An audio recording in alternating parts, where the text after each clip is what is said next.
Hello and welcome back to another video. In this problem, we're given a system of equations, 2x plus 3y is equal to 1200, and 3x plus 2y is equal to 1300. We're asked, based on the system of equations above, what is the value of 5x plus 5y?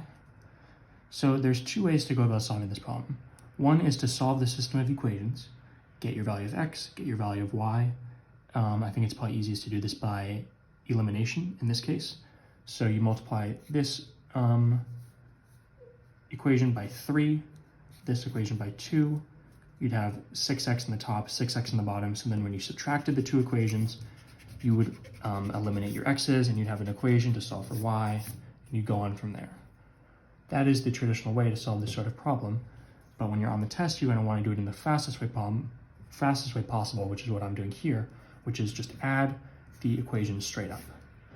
Now, normally that's not very helpful because you're not actually eliminating any variables. That's not what we're trying to do.